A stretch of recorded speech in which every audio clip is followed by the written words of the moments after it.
The other thing, nastaki kuongea mengi. I have heard many stories out there. People say, you know, we had subsidies, this at the time, we had subsidies that at the time.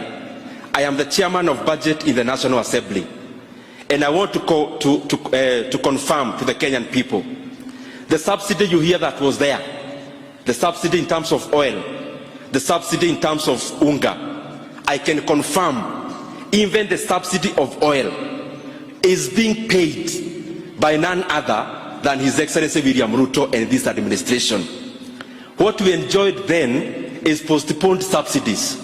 Enjoyment was then, the payment is now. As we talk, even the subsidy we enjoyed last year, 40 billion shillings in subsidies of fuel, it is being paid by this current administration. And therefore, we are not trying to blame anyone, but it is responsible for us to tell the Kenyan people where we are so that we also appreciate where we are headed. Na mimi niko na uhakika ya kwamba Kenya and all of us will appreciate where we are headed. Ya mwisho, you know, His Excellency the President, you are my friend, and I know for sure, as Honorable for Kasarani has said, our captain, that God always chooses the right tool at the right time for the right job. And I can confirm, and I don't want to chest dump, I'm just saying it in humility, that having known the kind of challenges in our country, and having known the character of the person leading our country, it is clear that God knew the kind of turbulence you are going to face, but He also knew that He has the right tool for the job. The country needs a very resolute person and a very bold person, and I am sure we got the best. His Excellency the President, God has made you the President of Kenya, but also the father of our nation, Kenya. At such a time like this, our country does not need populism, and especially irresponsible populism. My father would have told me, kijana yangu nakupenda, wewe fanya biashara.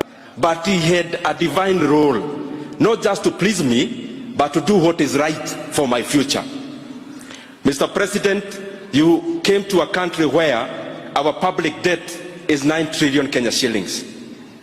You came to a country where inflation was almost going to double digit. You came to a country where much of the workforce, the able workforce, 36% of those who are qualified to work have no jobs. You came to a country where we are not even able to feed ourselves.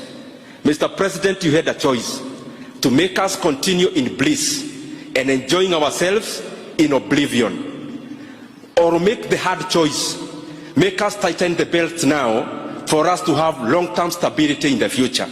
And I am glad that is the route you have taken. And I want to request my fellow patriots, my fellow countrymen, it is very easy for a president to please the nation. Very easy. We may not even have to pay taxes. We may not have to do too much. But then what are the kind of countries that are in that kind of situation? And I want you to compare all the countries with very low taxation. We compare with their standards of life. And I agree, and you agree with me, the president has chosen the stability side. And after doing that, what is the situation now?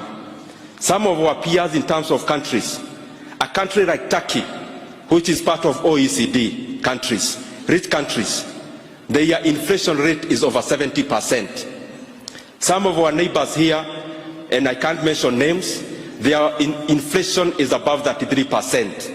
As we talked last year, the inflation of Kenya is currently 7.9%, and it is headed even lower, and especially after the blessing of rains.